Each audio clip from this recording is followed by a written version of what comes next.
그래요. 저희가 이 윤수영 우리 대표도 현장에 가서 이 철문 앞에서 그 생생한 순간을 보여줬고 또 방태용 기자도 이제 국회 본청 앞에 또 국회 이제 본회의장 안에도 또 기자가 들어가면서 어떻게 보면 이 상황을 정말 입체적으로 생중계한 뭐 거의 유일한 매체다라고 생각이 듭니다. 그만큼 많은 분들이 더 주목할 수밖에 없었던 오마이 TV 1년 전 모습이다라는 생각이 들어요. 윤수영 대표 당시에 나갔을 때도 네네. 어떻게 보면은 계속 막혀있던 그런 상황이었으니까 충돌 위험도 있었고 걱정은 됐던 부분도 있지 않았습니까? 그러니까 무섭기도 했죠. 근데 저는 사람들을 얼굴을 보게 되잖아요. 근데 제가 경찰이나 군인분들이 얼굴 표정이 사실은 내가 여기서 무언가를 해야겠다라는 것보다는 시민들 좀 지켜야겠다 혹은 이 상황을 빨리 정리하겠다라는 느낌이 강하게 들었어요. 그러니까 그분들이 누군가를 잡아가겠다거나 아니면 어디를 부수겠다거나 이런 마인드가 아닌 게 너무 눈빛에서 많이 느껴졌었어요.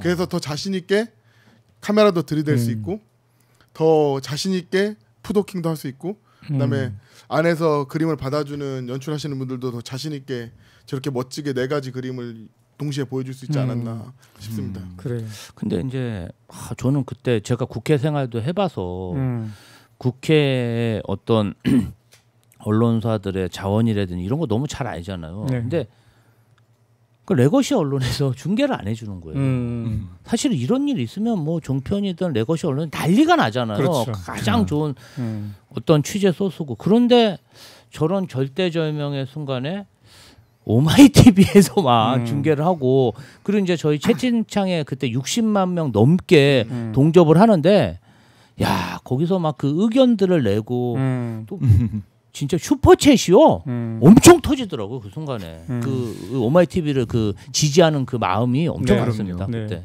야.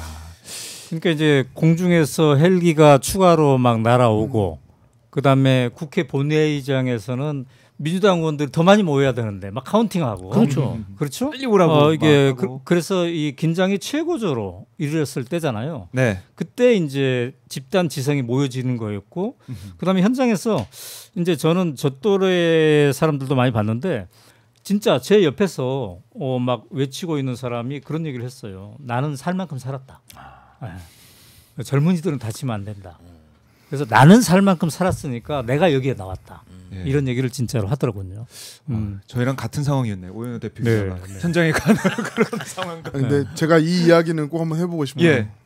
아까 김조 대변인이 다른 언론사들은 안 왔었다는 얘기를 하잖아요. 그럼 거꾸로 이런 건 주목해보고 싶어요. 왜 오마이는 갔을까? 그러니까 왜 오마이는 그 현장에 갈 수 있었나? 저 많이 생각해봤거든요. 어젯밤에 사실은. 저는 사실은 이게 보시면 알겠지만 잘 말도 못하고 어색한 방송에 어색한 사람인데 늘 제가 이제 오마이에서 기자 생활을 그래도 제 청춘에서 빛나는 시기 때 했었는데 오마이가 이렇게 그 시간대 저를 포함해서 많은 분들이 가장 단시간에 모이고 두려움 없이 할 수 있었던 이유는 뭐라고 생각하냐면 오마이가 이 사회에 책임을 지고 있는 부분이 있다고 늘 생각하거든요.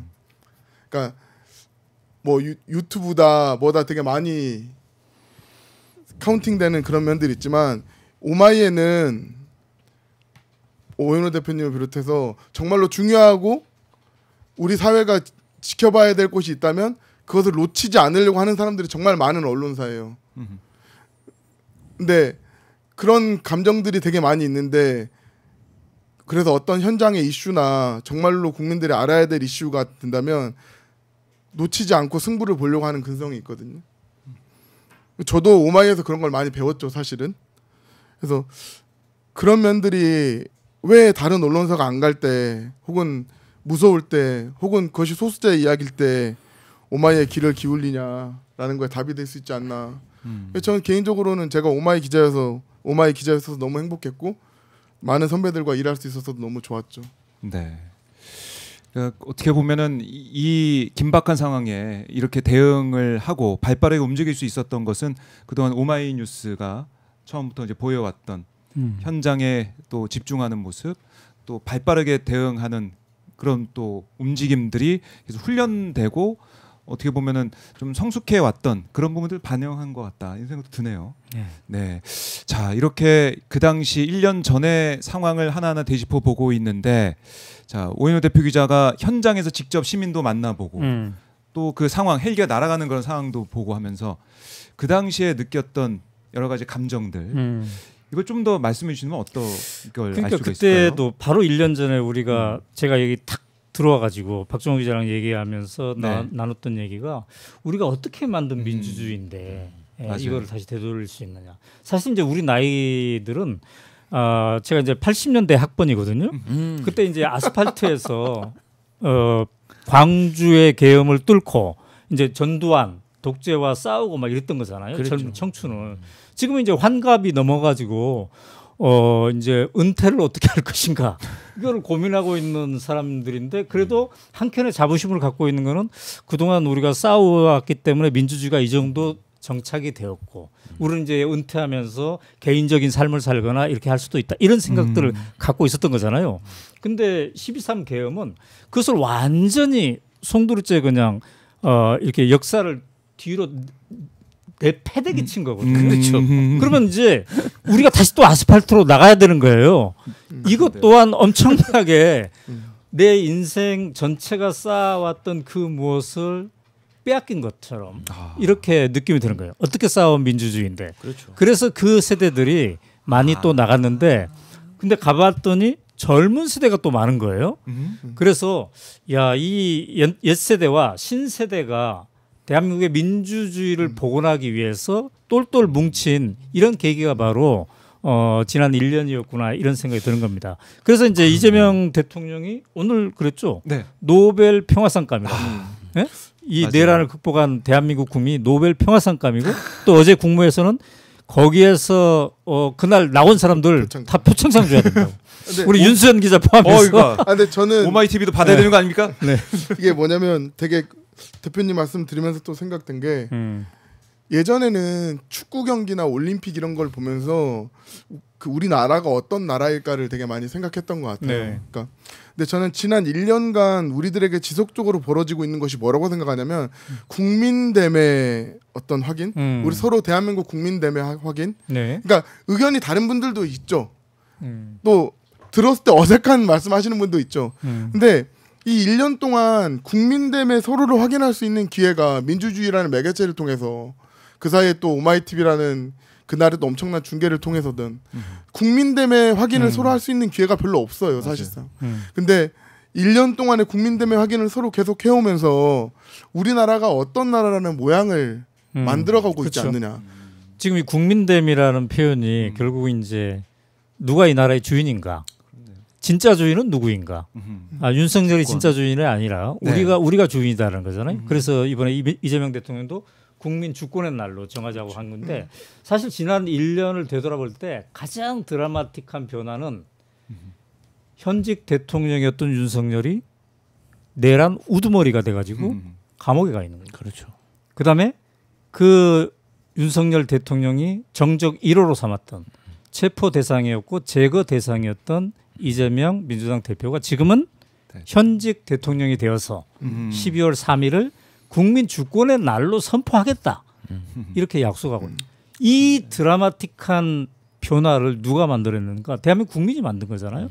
그래서 정말 위대한 국민이고 정말 저도 이제 언론사 대표고 오마이뉴스 대표이기는 하지만 시민의 한 사람으로서 은퇴를 앞둔 시민의 한 사람으로서 민주화 투쟁을 그동안 해왔던 사람으로서 이렇게 깨질 법한 역사의 이것을 다시 꿰매고 복원해준 대한민국 국민들에게 정말 감사드립니다. 저는 2016년도에 우리가 촛불혁명 제 생각은 그래요. 만약에 그때 그 촛불혁명의 경험이 없었다면 우리 국민들이 이 계엄이 터졌을 때 이만큼 자신감을 가지고 그 윤석열 정부와 맞서 싸울 수 있었을까 이런 생각도 들고 촛불혁명으로 탄생한 정권이 뭐 어쨌든 잘 유지되다가 정권 재창출은 못했지만 그 촛불혁명의 어떤 마음가짐이나 그 자신감이 국민들 DNA에 어느 정도 좀 있지 않았을까? 네. 그러니까 그렇게 그냥 사실 예전에는요 그 20하고 뭐 30하고 군사혁명 일어날 때 보면은 그때 그냥 쿠데타 이렇게니까 그때 정부 수반이 어디로 뭐라 그럴까 도망을 갔다 그래야 되나요? 몸을 숨겨가지고 그 쿠데타에 성공한 사례도 있잖아요. 그러니까 이제 우리가 민주화 운동 과정에서 예. 대한민국의 진짜 주인은 국민이야. 그렇죠. 우리가 민주화를 시켰어 이런 것도 있었고 그다음에 이제 김대중 정권, 노무현 정권, 그렇죠. 문재인 정권으로 이어지는 그 어떤 민주 정권들이 있었잖아요. 네. 그때 민주 시민 교육이 일정하게 이루어진 거예요. 이런 불법적이고 헌법 위반 등의 행위에 대해서는 저항해야 된다. 사실은 교사들도 전교조라든지 다른 참교육 운동을 하는 교사들도 제자들을 가르칠 때 네. 또 이제 부모의 입장에서도 민주화를 체험한 세대들이 자녀를 가르칠 때 이런 기본적으로 이 나라가 어떤 나라인가, 왜 민주주의는 소중한 것인가를 그동안 교육을 시켜온 측면이 있다는 거죠. 그런 것들이 눈에 이게 녹여져 있는 거죠.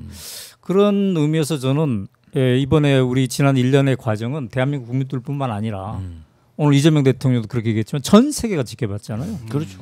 그래서 이게 되게 소중한 것 같아요. 만약에 우리가 12월 3일 날 윤석열에게 졌다면 도미노처럼 다른 아시아 국가, 다른 나라들에서도 독재해도 되겠네, 헌법 유린해도 되겠네 이렇게 생각할 수 있잖아요. 오 대표님이 되게 좋은 말씀해 주신 것 같아요. 근데 이제 여기에 조금 하나를 더 그 교육의 성과와 시민의식의 성과에 좀 하나를 보태보자면 이것이 단시간에 해결되지 않고 시간을 써서 해결하는 것이고 그만큼 우리가 그 시간을 쓰는 것이 더 성숙한 우리나라 대한민국의 모양을 만드는 거라는 거에 대해서는 좀 사람들이 많이 함께 고민해 주셨으면 좋겠어요. 왜냐하면 오늘 오전 중에 계속 많이 나왔던 뉴스가 이 내란 뒤에 어떻게 그들을 처리하고 있는가, 이거 지지부진하다라는 여론이 굉장히 많이 나오는데요. 이때까지 우리들 시민들이 좋은 교육을 받고 대한민국의 모양을 잘 만들어오는 국민됨에 확인을 했다면 여기에 이것은 이때까지 우리가 축적된 시간만큼 그 이상의 좋은 나라를 만드는데 시간이 걸릴지도 모른다. 그 점을 이렇게 우리가 같이 많이 느끼면 무엇이 조바심이 나지도 않고 지금 당장 무엇이 해결되고 있는 것이 아니라 우리가 해결해가고 만들어가고 있는 과정이라는 거에 대해서 큰 동의가 될 것 같아요. 그래서 그 말씀은 꼭 그 방송을 보고 계신 시청자분들한테 드리고 싶었습니다. 네, 알겠습니다. 저희가 이 오마이 TV가 어떻게 이 내란의 현장을 중계 방송했었는지 그 얘기부터 의미까지 좀 짚어봤는데요.